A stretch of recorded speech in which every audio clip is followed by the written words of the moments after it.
Welcome to episode 6 of FNL Fridays.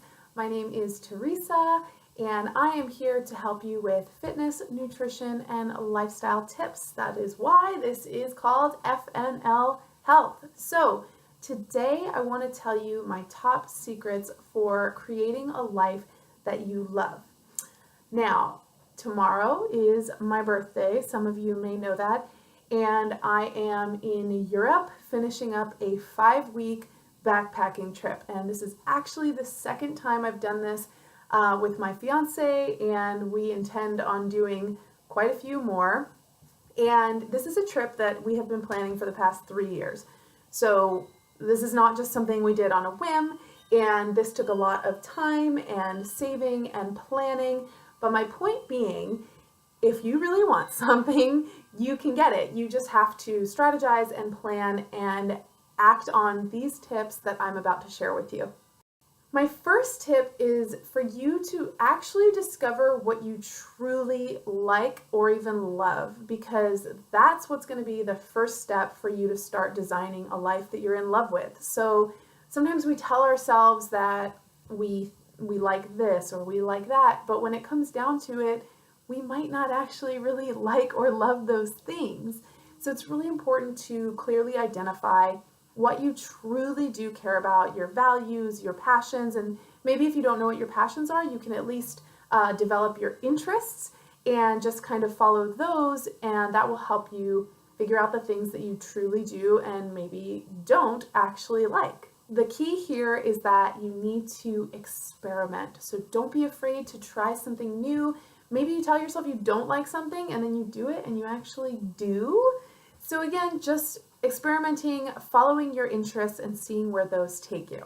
Tip number 2 is don't compromise. Many times we talk ourselves out of getting the things that we want or that we really care about for plenty of different reasons. It might be that we think we don't deserve them. We don't think it's realistic for us to get them. Maybe somebody else told us that we don't deserve it or can't have it. Maybe society has made us feel as if it's something that we can't have, but you have every right to go after the things that you want. So please don't let somebody else, even yourself, tell you that you can't have something or you don't deserve it or you're not good enough or it's too far of a reach, because that is the quickest thing that will shut down your dreams. So don't do that. Tip number 3 is to surround yourself with people that are going to help you get the things that you want, and they're going to help elevate your life. I think most of us have heard the expression that you're a blend of the 5 people that you spend the most time with, and I believe that to be true. If you're hanging out with people that are not in alignment with the type of life that you want, maybe they're Debbie Downers, or maybe their hobbies are totally different than yours. Maybe they're terrible with money. Maybe they beat themselves up all the time, and they're not the most positive people. That's probably going to seep into your life and your thoughts. So you want to surround yourself with, first and foremost, just people that are positive and good for you and that are supportive, but also people that share your interests, that share maybe your lifestyle. I know for me, once I started spending more time with entrepreneurial women in San Diego that own their own businesses, that go through the same challenges and struggles and successes that I go through, my mental health changed a lot. And I found that I was making amazing connections. I was making more progress in my business. I was feeling so much more secure in what I was doing because there were other people that were going through what I was going through, and they could relate and they could share their stories and they could help elevate me and my mindset, and it just made such a huge difference. So take an inventory of the people that you're spending your time with, and don't be afraid to establish boundaries. If there's somebody, maybe it's even a family member, if there's somebody that's dragging you down or that's not supportive of you and what you say you want, then maybe you minimize time spent with them, or if it's possible, maybe you eliminate that relationship if that is what's right for you. Tip number 4 is to not be afraid of change. What you cared about or were invested in a few years ago, last week, might be different than what you care about now, and that is okay. You have permission to change your mind, and you have permission to go after different things. You don't have to follow through on every single thing you set out to do or accomplish.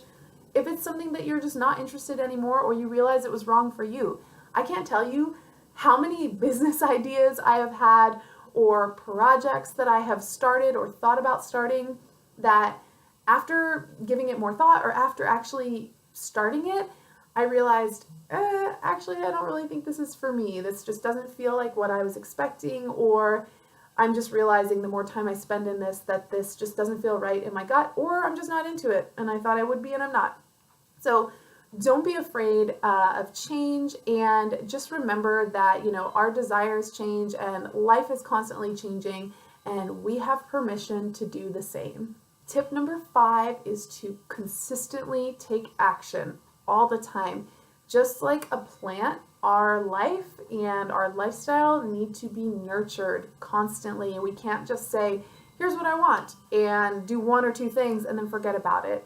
It needs constant action all the time. We need to be chipping away at the things that we want. So if you, have an idea of where you want to go, you need to break that down and kind of figure out the stepping stones to start working on it or to get where you think you want to be.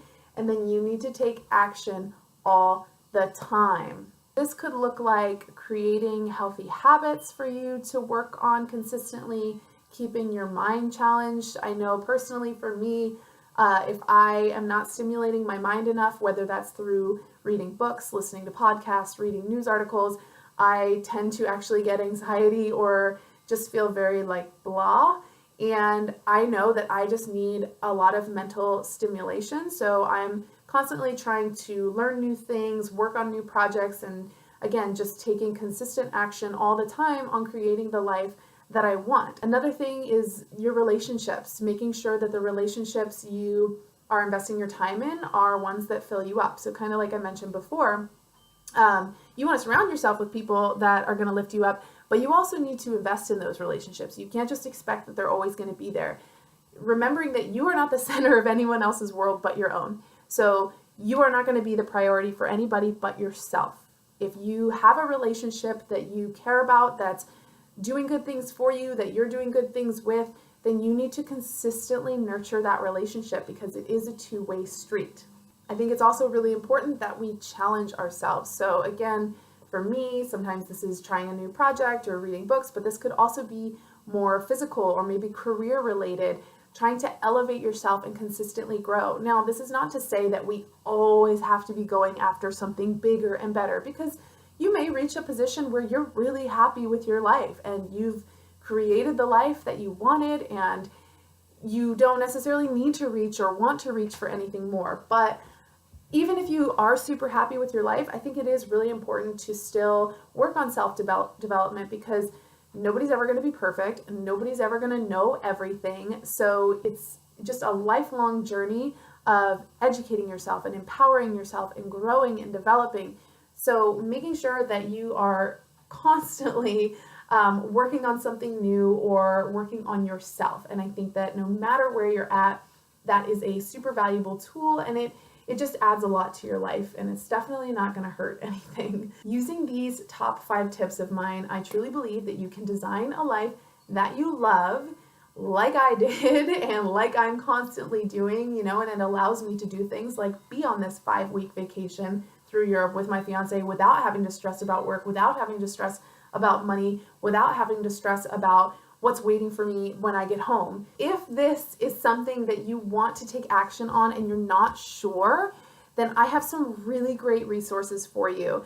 The FNL journal that I designed and created actually has a vision section where you set out your 3-month and your 6-month vision. And from there, it helps you start thinking of how you can reach those goals, ways you need to break it down, and actionable steps that you can take every single day. So if you're someone who wants to create this life that you love, but you feel like no idea even where to start or how to do it or the tips and tricks that are going to help you do that, you can go to our website, www.fnljournal.com, and you can download a free 1-month mini journal, which has all these tools in the very beginning. So it'll help you assess where you're at right now, and it will help you set your vision for the next 6 months, which is a very realistic and reasonable time frame to start with. So take a look at it, fill it out, spend some time reflecting and designing and planning this life that you want. And if you have any questions or you're struggling or you're not sure what to write, just reach out to me. That is what I am here for. And I will see you next Friday when I will be back home in the United States. I hope you're having a wonderful weekend, start to your weekend, and I will talk to you soon.